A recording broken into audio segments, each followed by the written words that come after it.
그럼 교회와 세상, 이 경계가 어디에 있다고 생각을 하십니까? 교회와 세상의 경계. 우리는 같은 이 지구에 살지만 교회도 있고 또 세상도 있고 그렇지 않습니까? 교회와 교회 밖의 경계는 뭘까? 외적인 모습에서 본다면 교회당은 있고 그리고 교회당 밖에 있다 이렇게 말할 수 있지만 우리가 교회로 모이고 교회로 흩어지고 교회가 되자라고 이야기를 하고 있지 않습니까? 그렇다고 한다면 그럴 때 교회와 세상의 경계는 어디에 있는가? 여러분은 무엇이라 생각하십니까? 저는 교회와 세상의 경계는 건물이 아니고 건물도 하나의 어떤 상징일 수 있고 조건일 수 있지만 참된 경계는 거룩함이라고 생각을 합니다. 거룩하신 하나님이 임재하는 것과 그렇지 않은 것이 바로 경계선이다. 이 생각을 좀 합니다. 그러니까 그런 측면에서 생각한다면 우리가 하나님의 나라라고 하는 것은 어떤 공간의 개념이 아니라 통치의 개념이다. 이렇게 우리가 배우고 있습니다. 하나님의 통치가 있는 곳, 하나님의 통치가 없는 곳, 그것이 하나님의 나라와 하나님의 나라의 경계선이라고 본다면 교회와 세상의 경계선도 바로 이런 하나님의 통치의 개념 속에 있는 거룩함이라고 생각해 볼 수 있습니다. 나와 세상의 경계는 내가 하나님의 통치를 받고 있느냐, 내가 하는 모든 일에 있어서 하나님의 통치를 받고 있느냐, 그렇지 않느냐의 차이라고 할 수가 있는 것이죠. 왜냐하면 동일하게 내 세상에 살지만 그러나 그리스도인으로 사는 사람과 그리스도인으로 살지 않는 사람이 아주 분명하기 때문에 그렇습니다. 거룩함은 하나님의 본질적 속성이자 어떤 구원의 증거입니다. 그래서 거룩함이 있는 곳에 세상은 존재할 수가 없고 세상이 있는 곳에 거룩함은 또 함께 할 수가 없는 거죠. 이런 게 경계선이 존재한다라고 하는 것이죠. 본문은 이러한 거룩함에 대하여서 사실은 성막에 있는 물두멍을 통하여서 이제 우리에게 말씀해 주고 있습니다. 성막은 마당과 성소로 되어 있습니다. 그리고 성소는 지성소와 내소로 되어 있습니다. 본문이 말하고 있는 물두멍은 성막들의 번제단과 성소 회막문 사이에 있습니다. 자, 이렇게 본다면 성막들에는 번제단과 물두멍이 있다고 할 수 있습니다. 그럼 그림을 상상해 보십시오. 전체 성막이 있고 성막에 들어가게 되면은 거기에 번제단이 있고 번제단 앞에 물두멍이 있고 물두멍 앞에 이제 성소가 있습니다. 성소 안에는 내성소와 지성소로 나누어져 있는 것을 이제 보게 됩니다. 그러니까 이러한 구조를 잘 생각해 보면서 보아야 됩니다. 그러니까 성막이라고 하는 것은 분명 우리에게 하나님의 임재가 있는 것을 상징하죠. 그리고 성막은 전부 다 오실 예수 그리스도에 대한 예표로 가득 차 있는 것을 볼 수가 있습니다. 우리가 알다시피 번제단은 속죄를 위하여 동물들의 태움과 핏부림을 통하여 이루어집니다. 대제사장과 제사장들은 매일 번제를 이 번제단에서 드리고 그리고 내성소에 들어가서 분향단에 향을 피웁니다. 이게 계속하는 거죠. 그러니까 매일 일을 해야 됩니다. 그때에 번제단에서 이게 제사를 드린 이후에 분향을 하기 위하여 성소로 들어갈 때 그 앞에 반드시 물두멍이에서 손과 발을 다 깨끗이 씻어야 됩니다. 손과 발을 씻지 않고 성소에 들어갔다가는 죽음을 당할 수 있습니다. 그래서 그 나타나는 거죠. 그래서 물두멍은 매우 중요한 그런 도구 중에 하나입니다. 그런데 오늘 본문을 보면 다른 기구들과는 다르게 이 물두멍에 대한 그 내용이 조금 빈약한 것처럼 보입니다. 어떻게 생겼는지, 얼마나의 크기인지 이런 거에 대해서는 구체적인 말이 없습니다. 그런 거죠. 그래서 이거를 특정하게 어떤 것이다 다 말하기는 어려워요. 근데 이제 그거를 좀 볼 수 있는 장면이 어디냐면 솔로몬이 성전을 지을 때에 번제단과 그 다음에 물두멍을 이제 만듭니다. 근데 그때는 솔로몬 성전이 워낙 거대했으니까 그거에다 물두멍을 뭐라고 표현했냐면 바다라, 놋바다. 그러니까 얼마나 크면 그걸 바다 이렇게라고 이야기한 거죠. 그래서 열왕기상 7장 23절에서 47절을 보게 되면 이 놋바다, 성막에서는 물두멍에 대한 내용들이 아주 길게, 아주 자세하게 기록된 것을 볼 수 있습니다. 그러나 오늘 성막에 나타난 물두멍은 그런 기록이 없어요. 다만 이 물두멍은 놋으로 만들고 받침도 놋으로 만들라고만 언급됩니다. 그리고 이 놋은 어디서 왔느냐? 출애굽기 38장 18절을 보게 되면 물두멍의 재료인 이 놋은 회막문에서 수종드는 여인들이 가지고 있는 놋고울로 만들었습니다. 이 놋고울은 어디 것이냐면 다 이집트, 애굽에서 있었던 겁니다. 애굽 사람들은 놋고울로 이제 여성들이 거울을 보고 이렇게 이제 얼굴을 다듬었던 겁니다.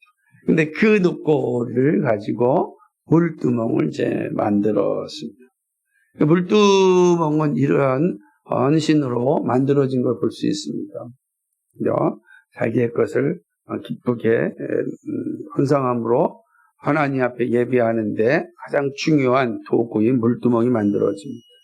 이 물두멍의 역할은 어떤 거냐면 19절에 보게 되면 아론과 그 아들들이 손발을 씻는 데 사용되어집니다. 이게 손발을 씻는 이유는 거룩함을 위함입니다. 20절의 말씀처럼 제사장들이 회막에 들어갈 때에 물로 손과 발을 씻지 아니하면 죽음을 당하게 됩니다. 그러니까 죽지 않으려면 어떻게 되겠어요? 반드시 손과 발을 씻어야 되는 것이죠. 이렇게 하는 이유는 작은 오염이라도 하나님 앞에 있어서는 안 되기 때문입니다. 이 장면을 잘 한번 보십시오. 제사장들은 매일 상번제를 드립니다. 매일매일 번제를 드리는 거죠. 그러니까 이 말은 매일매일 속죄 제사를 드렸다는 겁니다. 그럼 보세요. 그러니까 바로 그 앞에 번제단에서 속죄 제사를 다 드렸어요. 그리고 속죄 제사를 드렸다는 거는 죄 사함을 받은 거 아니겠어요? 그죠? 늘 그잖아요. 그런데 바로 앞에 있는 성소에 들어가기 전에 물두멍에서 또 다시 씻으라고 하는 겁니다. 왜 그럴까요? 그러니까 아주 하나님께서 하나님을 만나는 자에 대한 자세를 분명하게 가르쳐 주는 겁니다. 제사장들은 성막에 들어오면 보통 이 성막 안에서는 신발을 벗고 그리고 맨발로 다녔습니다. 그렇게 한 이유는 출애굽기 3장 5절과 여호수아서 5장 15절 같은 것을 보게 되면 하나님 앞에 거룩한 곳에서 신발을 벗으라 그랬어요.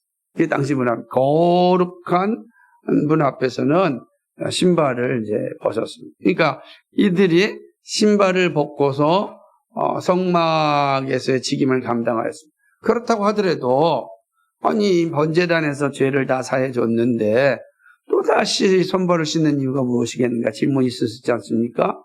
그것은 번제단에서 성소까지 가는 이 짧은 거리에도 발과 손에 오염될 수 있기 때문입니다. 그러니까 손과 발이 그 짧은 시간에도 오염되니 그 오염까지라도 깨끗이 씻고서 성소로 들어오라 이렇게 이야기하는 것입니다. 그러니까 우리가 볼 때는 하나님이 엄청나게 까다로우시구나 이렇게 생각할 수가 있잖아요. 우리 너무 까다로워. 그래서 어떤 분들은 아침에 집안 청소하는데 또 점심 때 청소하고 또 저녁 때 막 청소하는 까다로운 사람도 있잖아요. 그렇지 않은 사람이 대부분이지만, 그러니까 하나님 너무 이게 까탈스러운 거 아닙니까? 막 이렇게 생각할 수 있을 겁니다. 근데 그러지 않아요. 왜냐하면 이건 죽음의 문제에 관련된 거예요. 거룩함이 없이 하나님을 만나면 거룩하신 하나님의 빛에 의하여 죽임을 당하기 때문에 이것은 우리를 위하여 주신 그런 은혜라고 할 수 있습니다. 손발을 깨끗이 씻고 성소에 들어와서 분향단을 하고 등불을 켜라라고 이야기하는 것입니다. 그래야만 거룩한 하나님을 만날 수 있습니다. 거룩함이 없이는 하나님을 만날 수 없습니다. 이 사실 아주 분명하게 보여주는 것이 바로 이 물두멍이라고 할 수 있습니다. 시편 기자는 이렇게 이제 노래하였습니다. 시편 24편 3절 4절을 보면 여호와의 산에 오를 자가 누구며 그의 거룩한 곳에 설 자가 누구인가? 곧 손이 깨끗하며 마음이 청결하며 뜻을 허탄한 데 두지 아니하며 거짓 맹세하지 아니하는 자로다. 아멘. 그렇습니다. 손이 깨끗하고 마음이 청결하다. 여호와의 산에 오를 자, 다시 말하면 하나님을 대면할 자는 바로 손이 깨끗하고 마음이 청결해야 된다.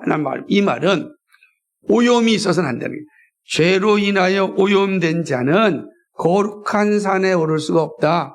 하나님을 대면하여 만날 수가 없다라는 사실을 이야기하는 것입니다. 여기서 보게 되면 시편 기자는 손이 깨끗하며 마음이 청결하며 라고 이야기하고 있습니다. 이것은 안과 밖에 오염이 없어야 한다는 것입니다. 그래야 하나님을 만날 수 있습니다. 이것이 제사장들에게 주어진 일이었습니다. 그런 후에 이게 이제 제사장들에게 주어진 거예요. 그런데 이거를 이 중간기, 그러니까 이스라엘 구약과 신약의 중간기에 태동되었던 바리새인들, 서기관들, 율법사들이 이걸 오해해가지고 이거를 모든 사람에게 확장을 시켜버렸어요. 이거 제사장들에게만 하는 거였는데 모든 사람들에게 이제 확장을 시켰습니다. 그러니까 하나님의 명령이 아닌 것을 변경하였습니다. 그렇기 때문에 예수님이 음식을 먹을 때 손을 씻지 않았다고 비판한 거였습니다. 그러나 이거는 하나님께서 성경을 통하여 말씀한 것이 아니라 사람이 만든 율법이었습니다. 그래서 예수님은 바리새인과 서기관과 율법사들을 책망한 거죠. 이게 누가복음 11장에 있는 내용입니다. 그러니까 원래는 이게 이제 제사장들이 하나님 앞에 매일매일 번제를 드리기 위하여서 하나님을 거룩한 존재로 만나기 위하여 제사장들에게만 주어졌습니다. 그러므로 이제는 그 성막이 사라지면 더 이상 이 직임도 사라지는 것입니다. 손 씻는 것은 성막에서 죄로 오염되어 성소를 더럽힐 수 있기에 물두멍을 통하여 미리 예비한 것입니다. 자, 그러니까 이 일을 다 하신 거죠. 자, 이렇게 제사장들에게 이렇게 한 이유가 어디 있겠는가? 이 물두멍이 우리에게 말씀하는 의미는 무엇인가? 그러니까 물두멍이 가지고 있는 모형은 어떤 것이고 물두멍 안에 있는 물은 또 무엇인지 우리는 이 안에서는 하나님을 대면하여 만나는 거룩함의 상징으로만 보는데 신약 성경은 이 사실을 어떻게 해석하고 있는가? 그것은 우리에게 이 물두멍이 주는 교훈이 무엇인지를 말씀하여 주는 것입니다. 첫째로 우리 물두멍이 우리에게 교훈하는 것은 이것입니다. 예수님을 가까이 할 수 있는 길은 누구든지 거룩해야 합니다. 히브리서 12장 14절은 거룩함이 없이는 주를 만날 수 없다라고 말씀하고 있습니다. 우리가 살펴본 성막과 성막에 쓰여진 도구들은 예수님에 대한 모형임을 신약성경이 말하고 있습니다. 물두멍 역시 예수 그리스도를 예표합니다. 성막에서 대제사장이 하나님을 만나려면 거룩함을 입어야 됩니다. 제사장에게 두 종류의 물로 씻음이 있습니다. 한 번은 제사장으로 위임식할 때입니다. 출애굽기 29장 4절에 보면은 너는 아론과 그의 아들들을 회막문으로 데려다가 물로 씻기고 이렇게 되어 있습니다. 물로 씻긴 그때는 제사장이 제사장으로 임직받을 때 머리부터 발까지 한번 다 물로 씻습니다. 어떤 물이겠습니까? 물두멍에 있는 물로 깨끗이 씻습니다. 그죠? 그런데 30장 9절을 보게 됩니다. 특별히는 뭐냐면 아론과 그 아들들이 그 두멍에서 수족을 씻대. 근데 이제는 그 다음에는 매일매일은 손과 발을 이제 씻는 것입니다. 출애굽기 19장 4절이 다른 사람이 전신을 씻어 주었다면 출애굽기 30장 19절은 자기 스스로 손과 발을 씻었습니다. 더구나 머리부터 다리까지 한번 다 씻는 것은 제사장에게 딱 한 번만 있습니다. 그러니까 제사장으로 위임을 받을 때 한 번 씻는 거예요. 그런데 30장에 있는 19절에 있는 것처럼 이 매일 제사를 드릴 때는 매일매일 씻는 겁니다. 전신은 한 번이고 손과 발은 매일 씻는 것입니다. 그래서 그래야만 성소에 들어갈 수 있습니다. 그러니까 제사장을 한 번 씻는 것과 매일 씻는 것으로 물두멍을 사용합니다. 이러한 구분은 예수님의 말씀에서 나타납니다. 예수님께서 6월절 전에 제자들과 함께 식사를 합니다. 그죠? 그러고 난 뒤에 예수님께서 제자들의 발을 씻어주는 의식을 행합니다. 우리 세족식이라 그러지 않습니까?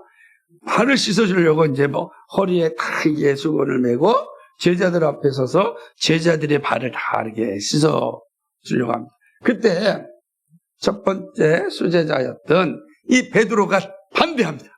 아니 어떻게 예수님께서 제 발을 씻을 수 있습니까? 안 됩니다. 저는 예수님이 제 발 씻는 거 저는 거부하겠습니다. 이렇게 이야기를 합니다. 그러니까 이런 베드로를 향하여 예수님께서 무엇이라고 얘기하냐면 내가 너를 씻어주지 아니하면 너는 나와 아무 상관이 없다라고 이야기합니다. 이 말에 베드로가 깜짝 놀라서 그럼 예수님 발만 씻어주지 말고 손과 발과 머리까지 다 씻어주십시오. 라고 이야기를 하는 것입니다. 이때 그렇게 이야기한 베드로에게 예수님이 하시는 중요한 말씀이 있습니다. 요한복음 13장 10절에 보면 이렇게 얘기합니다. 예수께서 이르시되 이미 목욕한 자는 발밖에 씻을 필요가 없느니라. 온몸이 깨끗하니라. 너희가 깨끗하나 다는 아니니라 하시니. 아멘. 이미 목욕한 자는 다시 목욕할 필요가 없다. 그죠? 너희 발만 씻으면 된다. 라고 이야기하는 겁니다. 이 말씀은 어떤 의미를 가지고 있냐면 중생한 사람, 거듭난 사람, 구원받은 사람은 다시금 회심의 고백이 필요 없다는 것입니다. 우리가 한번 주 예수를 믿고 회심하였고 중생하였다고 한다면 우리는 또다시 회심의 고백이 필요 없다는 거예요. 그러나 회심하였어도 우리는 어떻게 됩니까? 여전히 육신을 입고 있고 이 세상 속에 살면서 죄로 말미암아 늘 오염되기 때문에 그 오염은 날마다 씻어내야 된다. 그 오염을 씻어내지 아니하면 그 거룩함이 훼손되어서 이 오염이 결국은 하나님을 만나는 길을 가로막는다라고 하는 것이죠. 다시 말한다면 예수 믿음으로 말미암아 의롭게 되는 칭의는 한 번이지만 그 이후로는 계속해서 거룩하여지는 성화는 지속된다라고 하는 말씀입니다. 그러면서 거룩함이 있어야 예수님과 교제할 수 있습니다. 그러므로 내가 네 발을 씻어주지 않냐면 너와는 아무 상관이 없다라고 말씀하는 겁니다. 날마다 발을 씻어야 됩니다. 날마다 오염된 우리의 몸을 씻어야 한다라고 하는 것이죠. 예수님과 교제하는 것이 가장 큰 복입니다. 왜 그렇습니까? 예수님과 교제할 때 예수님이 주시는 선물을 누릴 수 있습니다. 그의 능력과 그의 사랑과 그의 지혜를 얻을 수 있습니다. 여러분 생각해 보십시오. 주님이 주시는 지혜와 능력, 그 사랑이 있다고 한다면 이 험악한 세상, 어수선한 세상, 불의가 있고 부패한 세상 가운데서 우리가 길을 잃어버리지 아니하고 바르게 갈 수 있습니다. 주님이 함께할 때 주님의 능력이 우리를 붙잡기 때문에 그런 것입니다. 그러므로 시편 기자가 이렇게 고백합니다. 하나님께 가까이함이 내게 복이라. 내가 주 여호와를 나의 피난처로 삼아 주의 모든 행적을 전파하리이다. 아멘. 하나님을 갖게 내게 복이라. 진짜 복된 사람이 누구냐? 하나님을 가까이 하는 사람입니다. 그죠? 하나님을 가까이 하는 복이에요. 하나님이 피난처가 되시기도 하시고 하나님이 능력이 되시기도 하시고 하나님이 지혜의 원천이시니 우리에게 지혜의 지식을 주시기도 하시고 하나님이 사랑을 잃어가는 세상 가운데 사랑이 무엇인지를 알려주시는 분입니다. 하나님 가까이 하는 게 복인 것입니다. 근데 그 하나님 가까이 하면 어떻게 됐습니까? 거룩해야 되는 거예요. 날마다 우리가 거룩함을 입어야 한다라고 하는 것입니다. 거룩함을 입을 때 우리는 주님을 만날 수 있고 주님과 교제할 수 있고 주님과 함께하는 그런 삶을 살 수가 있습니다. 그때 주님이 주시는 은혜와 그리고 능력과 사랑과 을 받을 수 있습니다. 삶이 괴롭고 힘들 때 피할 피난처이고 온갖 시험에서 막아주시는 산성이 되십니다. 그것은 거룩한 자만이 누릴 수 있는 은혜입니다. 그러므로 이 거룩한 자리에 서야 된다. 예수님이 하신 것처럼 매일매일 손을 씻는 이 일이 중요한 것입니다. 이게 본문을 통해서 우리 가르쳐 주시는 교훈입니다. 두 번째는 그러면 어떻게 우리가 이 죄의 오염으로부터 깨끗하게 되는가? 그래야 거룩해지는 거니까 그런 측면에서 두 번째는 그리스도의 말씀이 모든 오염에서 깨끗함을 얻게 한다라는 가르침을 주고 있습니다. 그리스도를 가까이 함이 복임을 보았습니다. 그런데 그리스도를 가까이 하려면 거룩함을 입어야 합니다. 구원받은 자녀라 할지라도 주님과 교제를 위해서는 거룩함을 입어야 합니다. 여러분, 내가 예수 믿었어요. 그래서 구원받았다 할지라도 교제가 깊어지려면 거룩함을 입어야 돼요. 그러지 않으면 주님과의 깊은 교제가 없어요. 주님과 깊은 교제가 없으면 그는 자기 소견에 따라 살아가게 되어 있습니다. 하나님 주시는 은혜와 사랑과 능력을 누리지 못하고 주님을 자신의 피난처로 삼지 않습니다. 그러니까 결국 세상에서 성공하는 것 같으나 반드시 무너지고 막 그 모습을 보여주는 거죠. 베드로의 발을 씻어 주셨던 것 같이 오염되고 죄악된 것을 씻어내야 합니다. 씻어낼 때 거룩함을 입게 됩니다. 그렇다면 어떻게 씻겨야 합니까? 오늘 물두멍으로 이 제사장들의 손발을 씻었습니다. 우리가 물두멍 전체가 예수님을 예표한다면, 그죠? 예수님으로 말미암아 우리 하나님을 만나는 거예요. 그런데 예수님이 씻겨주실 때 비로소 우리가 하나님을 만나는 기쁨을 누리는데, 그렇다고 한다면 하나님 예수님이 사용하셨던 그 물은 어떤 의미를 가지고 있는가? 물두멍의 물은 성경이 우리에게 주의 말씀이라고 가르치고 있습니다. 시편 119편 9절이 구약에서 이렇게 증거합니다. 청년이 무엇으로 그 행실을 깨끗하게 하리까? 주의 말씀만 지킬 따름이니이다. 아멘. 우리의 행실이 깨끗하게 되는 게 뭐냐? 주의 말씀이다. 그럼 말씀이 우리 안에 들어오지 않으면 우리가 깨끗함을 입지 못합니다. 영적인 성장이 이룰 수 없습니다. 그래서 모든 사람들이 공통적으로 주의 말씀이 내 안에 들어오지 아니하면 아무리 오랫동안 교회를 다녀도 영적으로 성장하지 않아요. 왜 그렇습니까? 성장하지 않는다는 건 주님과의 교제가 없다는 거예요. 주님과의 교제가 없으니까 주님이 주시는 사랑과 은혜와 능력과 그 피난처를 누리지 못하는 거예요. 그러니까 다른 데 가서 능력을 찾고 다른 데 가서 사랑을 갖고 다른 것을 피난처로 삼고 살아갑니다. 근데 그게 유한하잖아요.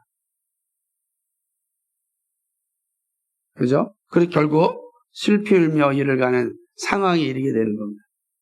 우리 잘 기억해야 되는 거죠.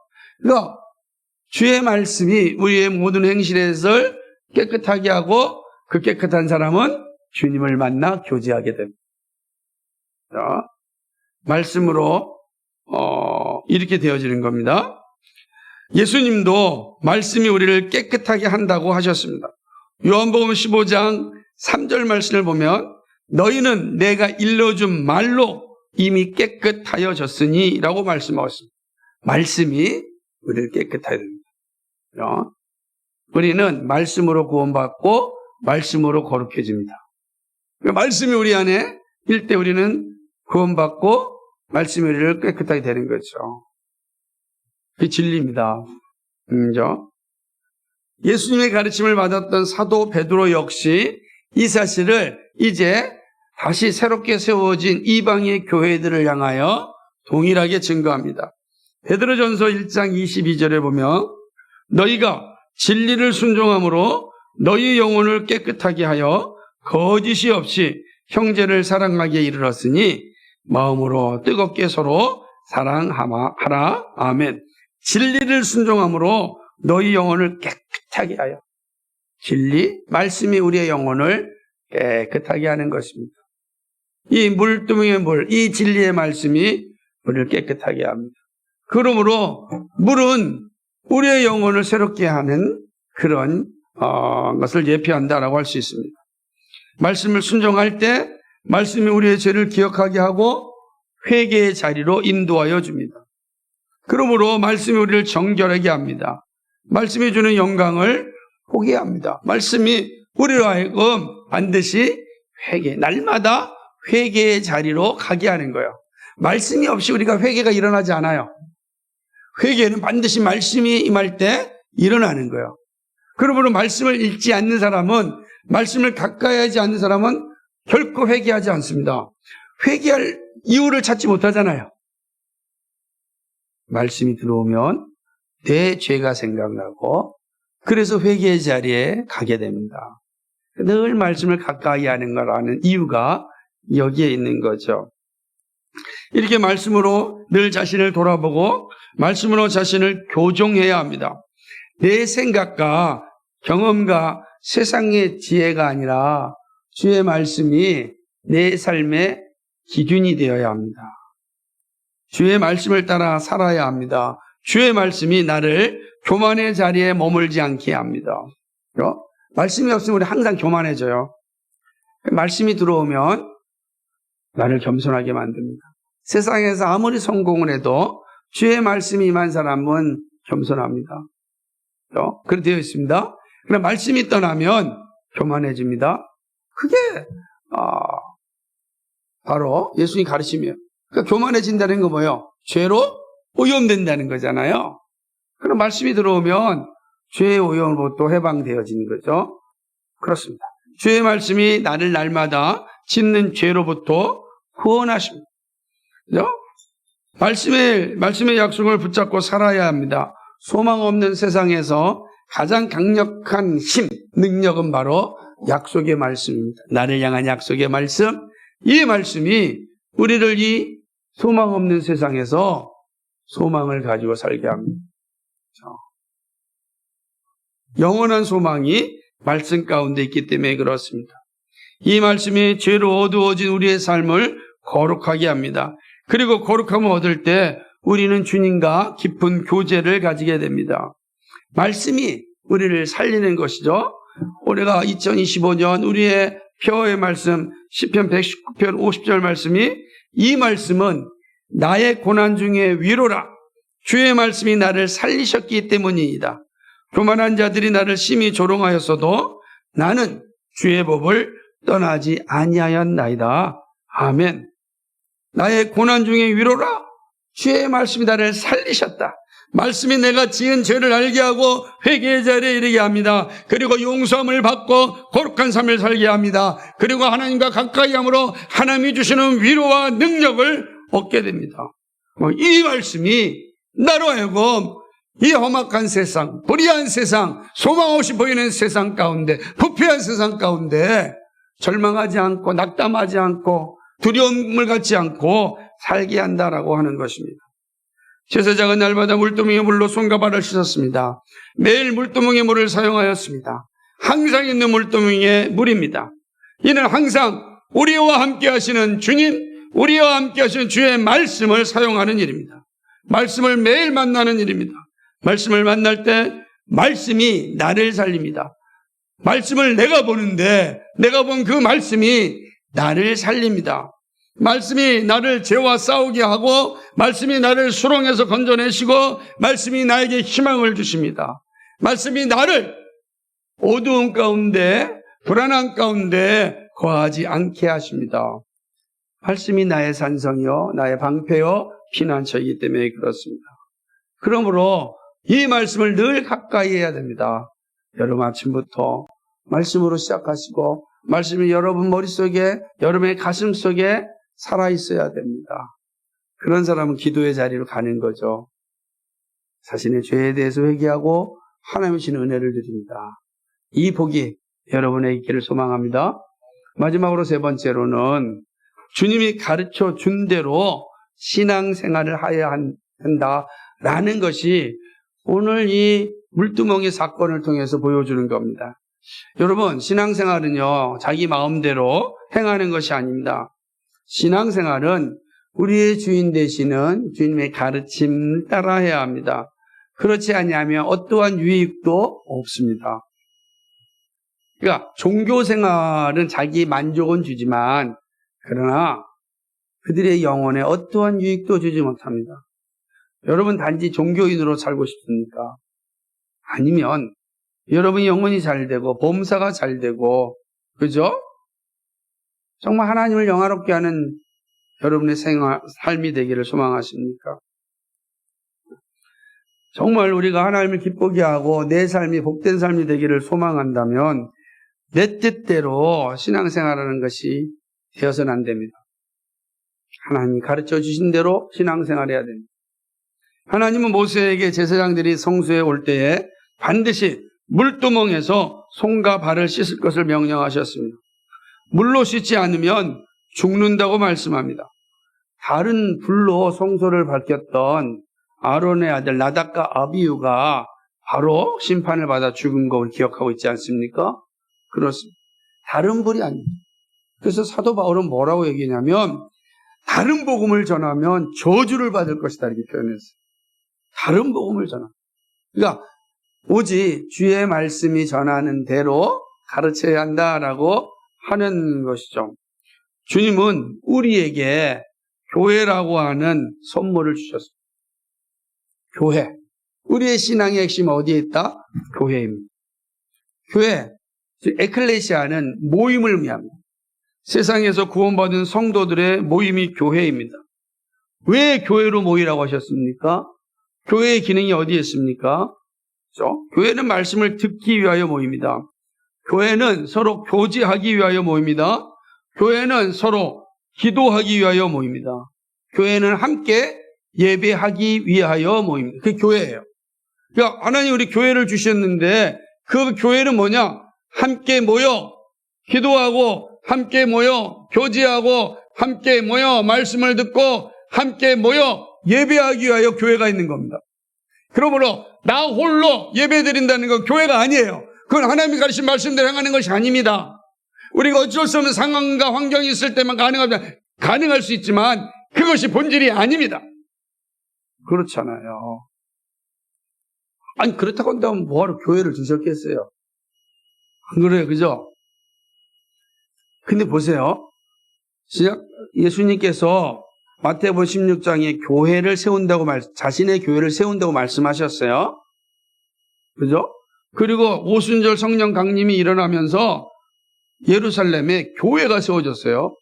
3,000명, 5,000명이 회심하였습니다. 그들이 함께 모일 장소가 없었습니다. 그러므로 각 가정에 모였어요. 각 가정에 모였습니다. 그들이 모여서 한 일이 뭡니까? 사도의 가르침을 받고 떡을 떼며 기도하였습니다. 말씀을 듣고 성찬을 행하고 기도하였습니다. 예배하였습니다.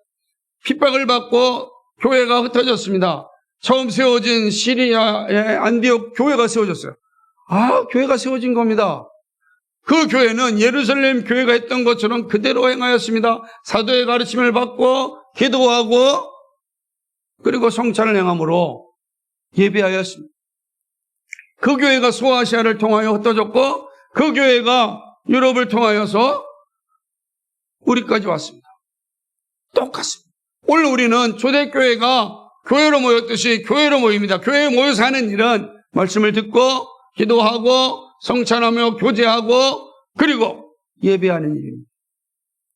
이게 하나님이 정하신 거예요. 그러므로 이 도피성도와 같은 이런 어떤 의식은 자기 소견에 오른 대로 사는 거예요. 어떤 유익도 얻을 수 없어요. 하나하나 자기 만족은 얻을 수 있을지 모르지만 그것도 안개와 같이 사라질 것입니다. 이게 하나님 정하신 방법이 아니기 때문에 그렇습니다. 그래서 성경은 우리에게 분명히 가르치는데 히브리서 10장 25절에 이렇게 얘기합니다. 모이기를 피하는 어떤 사람들의 습관과 같이 하지 말고 오직 권하여 그날이 가까움을 볼수록 더욱 그리하자 그랬습니다.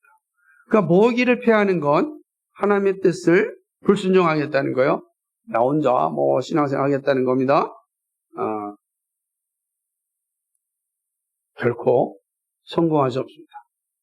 놀라운 것은 히브리서 10장 25절 말씀은 역사 속에 있는 모든 교회가 순종하였습니다. 그럴 때 교회는 살아남았습니다. 안타까운 것은 오늘날 많은 사람들 가운데 이러한 가르침을 따르지 않고 자기 방식대로 신앙생활합니다. 이것은 결코 합당한 모습이 아닙니다. 성경이 말씀하는 대로 신앙생활해야 합니다. 귀찮다고 물두멍에 손과 발을 씻지 않으면 제사장은 죽습니다. 앞에서 번제단에서 다 씻었는데 뭘 또 물로 씻냐고 귀찮아. 그 순간 그는 죽임을 당하게 됩니다. 그러므로 신앙생활은 성경이 가르치는 대로 행할 때 큰 복을 받습니다. 우리 주님이 가르쳐 주신 대로 믿음의 길을 걸어가야 합니다. 그래서 주님이 예비한 하늘의 복을 충만하게 누리기를 소망합니다. 말씀을 맺겠습니다. 물두멍에 대해서 우리가 살펴보았습니다. 물두멍 역시 예수 그리스도를 예표함을 우리가 보았습니다. 예수님을 통하여 거룩함을 입은 자라야 하나님을 만날 수 있습니다. 우리는 예수님을 통하여 의롭게 되었습니다. 예수님을 믿음으로 구원받았습니다. 우리는 온전히 거듭난 사람입니다. 그러나 구원받았기에 아무 일도 안 해도 된다. 이 생을 버려야 됩니다. 이미 구원받았는데 어떻게 살아도 나는 주님과 교제할 수 있다? 생각을 버려야 됩니다. 예수님께서 친히 보여주셨던 것처럼 손을, 발을 씻어야 되는 것입니다. 이 세상의 죄의 오염을 씻겨내야 됩니다. 그래야만 거룩함을 유지할 수 있습니다. 거룩함이 있을 때 주님과 교제할 수 있습니다. 그리고 주님을 가까이 하는 자에게 주어지는 복을 누리게 됩니다. 그리고 주님을 가까이 하십시오. 주님이 주시는 복이 여러분에게 반드시 임합니다. 이런 은혜를 좀 누렸으면 좋겠어요. 여러분, 이 세상에서 살아갈 때 내가 주님을 가까이 함으로 주님이 나에게 주신 복을 정말 고백할 수 있길 바랍니다. 그 길은 말씀을 가까이 할 때 주어집니다. 말씀을 가까이 할 때 성령께서 우리의 죄를 깨닫게 하고 회개의 자리에 이르게 합니다. 그리고 회개를 통하여 다시금 회복시켜 주십니다. 우리의 죄를 고백하면 우리를 깨끗하게 해주십니다. 요한일서 1장 9절에 이렇게 얘기합니다. 만일 우리가 우리 죄를 자백하면 그는 미쁘시고 의로우사 우리 죄를 사하시며 우리를 모든 불의에서 깨끗하게 하실 것이요. 아멘. 우리가 우리 죄를 자백하면 이런 놀라운 은혜가 우리에게 주어지는 것입니다. 말씀이 있는 자는 반드시 자신의 죄를 자백합니다. 자신의 죄에 대하여 회개합니다. 그러나 말씀이 없으면 죄가 없다고 생각합니다. 그것이 바로 망하는 길입니다. 예수님 열심히 믿어도 주님이 주시는 그 은혜와 능력과 사랑과 그 놀라운 은총을 누리지 못하는 것이죠. 사랑하는 여러분, 말씀을 가까이 하시기 바랍니다. 말씀을 따라 신앙생활하면 생명과 복을 얻는 길이 됩니다. 매일 말씀을 가까이 하시고 말씀이 가슴에 들려질 때 순종하시기 바랍니다. 이 말씀이 다 들려질 때요, 왜 이 말씀 나에게 주셨어? 하지 마시고 아멘하고 그 말씀대로 순종하시기 바랍니다. 말씀을 순종할 때 하나님 주신 복을 누릴 수 있기 때문에 그렇습니다. 말씀이 우리의 삶을 인도하도록 여러분 자신을 좀 내어놓을 수 있기 바랍니다. 되게 중요한 훈련입니다. 말씀 앞에 내 삶을 내어놓는 여러분, 거룩함이 없이는 주를 볼 수 없다는 사실을 기억하시고 거룩함의 자리에 이르기를 힘쓰시길 바랍니다. 우리 모두 정말 말씀이 주는 은혜와 위로와 회복과 능력을 받기를 주님의 이름으로 간절히 축복합니다. 기도하겠습니다. 거룩하시고 자비하신 하나님 아버지, 오늘 물두멍을 통하여서 우리에게 들려주시는 바른 진리를 배웠습니다. 거룩함이 없이는 주를 볼 수 없습니다. 거룩함이 있어야 됩니다. 그 거룩함은 오직 주의 말씀으로 우리를 거룩하게 됩니다. 말씀이 임할 때 말씀이 우리의 죄를 생각나게 하고 모든 오염으로부터 깨끗함을 얻게 합니다. 그리고 깨끗함을 얻은 자는 주님을 만날 수 있는 은혜를 갖게 됩니다. 이 놀라운 사실을 잊지 않게 하시고 이 가르침대로 사는 신앙 되게 하여 주옵소서. 나 홀로, 나 혼자, 내 뜻대로 믿는 신앙이 아니라 우리 하나님께서 우리에게 알려주신 대로, 계시하여 주신 대로 믿을 수 있도록 주님 도와주옵소서. 특별히 우리를 교회로 불러주셨사오니 교회로서 살 수 있도록 있는 은혜를 베풀어 주옵소서. 교회로 모이고 교회로 흩어지고 교회가 되어야 합니다. 하나님 아버지, 우리가 교회로 산다고 해서 세상과 분리된 삶을 사는 것이 아니라 이 세상 속에서의 교회로 사는 것입니다. 그리고 이 세상을 향하여 교회의 영광이 무엇인지, 교회의 아름다움이 무엇인지를 나누어 주는 것입니다. 그것은 오직 예수 그리스도와 함께 예수 그리스도의 가르침대로 예수 그리스도를 가까이 할 때 가능한 일입니다. 주님, 우리 모두가 이런 은혜의 자리에 바르게 설 수 있도록 인도하여 주시옵시고 은혜를 베풀어 주옵소서. 성령께서 함께 믿사옵고 예수 그리스도의 받들어 기도하옵나이다. 아멘.